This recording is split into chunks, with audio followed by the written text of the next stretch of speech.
Hey guys, Enver here, and I just wanted to make a video about the labor theory of value today. This is mostly in response to Academic's video in particular, and I'll be going through a lot of the points that he brings up that he also brings up this guy Horowitz. That's also what I'm going to be addressing. First, some background context. Academic is a weird guy because he's banned and unbanned me several times in the last couple days. I don't really know what he's on about. Even though he says, "Oh, I'll never talk to any Marxists ever again." I don't know. I really hope he does continue to debate Marxists. And let me just start talking about his video, I guess. So, he begins his video by making up excuses why he was unable to remember capital, or it was 10 years ago, or whatever. I'm going to practice some, as he likes to call it, academic charity and not comment on it. It takes him about 5 minutes of an 18-minute video to get to the topic at hand. And before he does, he talks about how, oh, Marxists always attack me as a person, so I'll never debate with him again. But the thing what he's been doing, though, is been accusing all Marxists of this. It's a broad stroke to begin with, but you can't deny that concrete points, have been brought up by both sides, and you've got to engage with them. People have to engage with them. You can't just make excuses. You can't say, "Oh, the bants, I can't handle the bants. They're too much." The bants aren't gonna stop. You should just focus on the points at hand. So, let's get into the points. He says that in order for LTV to work, it needs to work in the real world. Well, for the first point, it does. There's empirical evidence that that prices as ratios correspond to labor values, to labor. Okay? That has been empirically proven in many, many capitalist countries. And I will link to those studies and probably post them in pictures of them in this video. And I'll probably talk a bit more about them in a bit. So, but the main gist of his argument comes down to this, I think it was Horowitz's quote. The first part of it, it's the same argument and straw man of the labor theory of value that we see over and over again, the mud pie argument. It's once again it's reducing the idea of average labor time needed to produce a commodity with utility in a competitive environment to the amount of labor in a particular product is what determines its price. Those are two completely different things. Marxist theory isn't about predicting the value of a particular commodity, or rather the price in this case, but that the whole category of commodities in relation to one another. Socially necessary labor time exists as an average, and is thus composed of the forces that create that average, in particular the forces of competition, and other things that create markets, make up markets. Why can't someone just work 100 hours making a chair and make the price $1,000 because, oh, I worked so hard on it? Well, because they would go out of business, It's competition. No one would buy that. But, well, basically, the competitive forces of the market thus shape the average labor time needed to make a given commodity. There's also this big whole comparison of comparing the Copernicus revolution of the idea of whether the sun rotates around the earth or vice versa. And that one really gave me a chuckle, because back when I was in high school, my theory of knowledge professor docked my grade on a paper because it was I used that exact same example for something, and it's so freaking cliched. It is one of the most cliched examples in the book. But anyway, he says, the Horowitz guy, and Academic agrees with him, that the theory of the labor theory of value gets increasingly complicated as it tries to explain away some serious objections. What are these objections? Is it the mud pie argument that gets constantly debunked in every serious discussion on this matter? The constant strawman that keeps being put forward? Well, let's look at what specifics they offer. And it's not many, but we'll get into them. Academic tries to insinuate that there is some kind of switcheroo in trying to substitute prices for social means as it hand waves away the idea of exploitation, that the labor theory of value is the basis for all theories of exploitation. And they are interconnected to a sense, but mostly and fundamentally in their assumptions, not that like the labor theory of value and its idea of prices like underlines the idea of exploitation.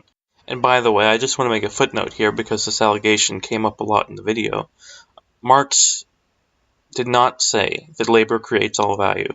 According to Marx, there are two major sources of value. One is nature and the other is labor. So let's just make a point of that.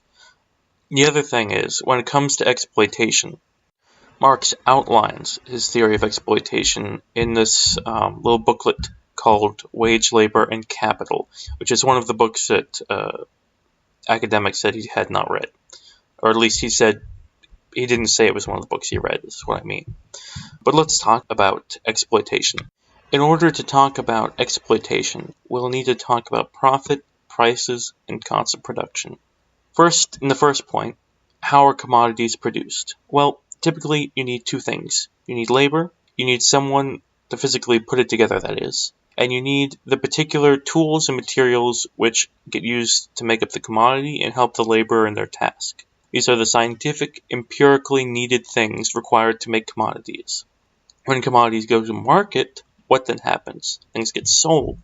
Some of the money needs to go towards the materials and tools that made the whole thing work, because you need to buy these things over again in order to keep making commodities, and some of it gets used to pay the labor. But, oddly enough, some of it also gets pocketed by this odd figure of the capitalist. He is the one who owns the tools and the materials. He didn't make them, though. He just has them. The people in the system, we don't really care where he got them from or how he got them. Again, scientifically speaking, the workers produce those same materials and tools that the capitalist owns, but they didn't own them in the first place either, and they didn't get the profit either. The capitalist who was involved in that production owned them. This is exploitation. This is rent, on the micro level. All in all, the capitalist is entirely superfluous to this whole process. There is no functional role that he plays that cannot be played by just a person that, if you think about the rules of the role of organizing production, that can be done by a manager. If you talk about reinvestment and that kind of thing, that can be done by a computer program. There's no real reason why the capitalist needs to be the owner of these things or the owner of the commodities that gets produced. It's just the rule of how our system works and gets perpetuated by the inequality that this caused in the first place. But moving on. Both academic and Horowitz confuse the labor theory of value with the principle that labor creates value, which, to the economists of the 19th century, was an observable fact. Labor physically creates the objects that we value. Humans will always innately desire things. The simply increased desire, though, is not to increase value. Rather, to create things that are valuable is to create value. The labor theory of value, on the other hand, doesn't exist to explain exploitation, even though a theory of exploitation can be found from these shared assumptions, and they do intertwine to the extent that profit and exploitation have general rules on a macro scale. As for the value of land, Marx, as I mentioned earlier, admits the innate value of things that nature produces, such as land. High-class works of art, another example that gets brought up. I want you to consider for a moment the barriers to entry to such a field, to the really high-class art, the stuff that people pay billions of dollars for. It's not so much that you're paying for the prettiness of the art, you're paying for the guy's signature at the bottom, their reputation, which takes a long time to build. Anyway. Probably the most hilarious thing about the whole Horowitz quote is, he says the Austrian Revolution is what turned this whole thing up on its head. the Austrian Revolution that swept into being this subjective theory of value into prominence. The Austrians. I can't get enough of them. They literally admit that their whole theory is founded on nothing but a priori assumptions and axioms. They don't base anything off of empirical observation. Okay? Now that we've got that out of the way, this guy, I think it was both of them, Academic and Horowitz, go on to say that all these things have value. The things that do have value have it because they have perceived use. And Marx freely acknowledges this kind of value. It's called use value, the utility of things. It doesn't explain, however, price ratios or why costs of production among industries at large explain them, something that, by the way, is empirically provable. They both say that outputs determine the value of inputs, that this is a part of the whole turning of Marx's theory on its head. But this is also empirically untrue. Wage labor is organized by contract, which means the employer must pay them according to what they work, regardless of the profit or loss of the actual price creates. Right? So in that sense, the value of the inputs are created not by the particular outputs, but by the generalized previous outputs, which are indeed objective because they're in the past. You can speculate about how demand is going to change, sure, but the biggest indicator of the general level of demand for a commodity is the previous demand, and other indicators are calculated in an objective, systemic way, usually. Like companies and stuff all have this down to pretty much a science. This is very well known.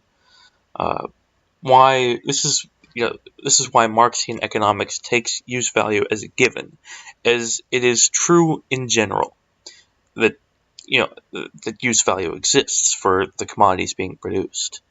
You can find individual cases where use value was spontaneously created or destroyed, but if suddenly radically changed in general, this is what has use value and what does not, the whole economy would collapse for the amount of goods that would be made useless. As a side note, skill is also created by labor in general. Skill takes time to develop and practice. They require labor in that sense to exist. When we talk about high-class chefs or other artisans, on average, they need to work very hard to end up where they are now. If it was so easy to prepare their food that anyone could do it, the price would generally go down. And in terms of good food, I'd find fancy restaurants generally repulsive. It's just too much, I'd rather go to Taco Bell, to be honest. And most people do prefer, in fact, to eat at these kind of restaurants. Here, the high price isn't so much as created by the demand for the goods, by how good it tastes or whatever. Instead, here it's an issue of supply. And what determines supply, ceteris paribus, a given level of demand? You guessed it, the costs of production. And anyway, if millions of people pay the same price for deodorant or something like that, does that suddenly mean they all value it exactly the same? Probably not. There's another allegation here that capital enhances labor's value. Once again, as a scientific manner, tools do help labor create more value. But capital is much more than just tools. Capital, in the context of capitalism, is privately owned. The more wealth that goes to the owners of capital, the less that goes to the workers. Ownership of capital is thus ownership of the commodities produced, and we organize our economy around that ownership instead of the actual status of tools as things that help us produce what people want and need. Also, as Academic says, capitalism is indeed a method of communicating information, or at the very least those methods exist in the market. However, that isn't an actual defense of private ownership of the means of production. And there remains to be investigated whether there are systems that provide more efficient ways of communicating that information.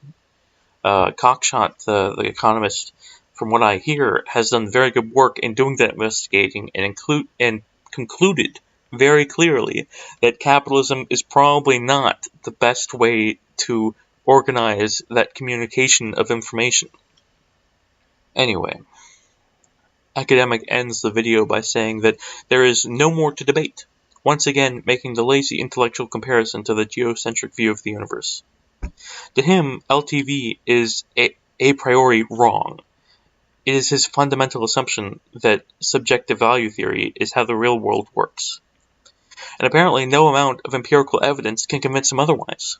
How ironic that his only evidence of subjective value theory is, well, isn't it just obvious?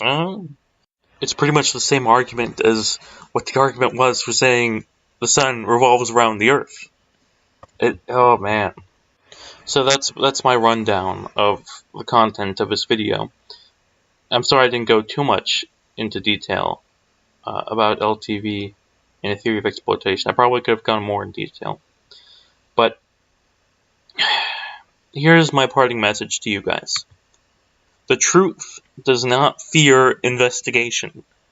Go out, and if you have a theory, if you have an understanding of something, go out and investigate it. Look for empirical truth, empirical facts to back it up. Okay? And that's what I say. Thank you.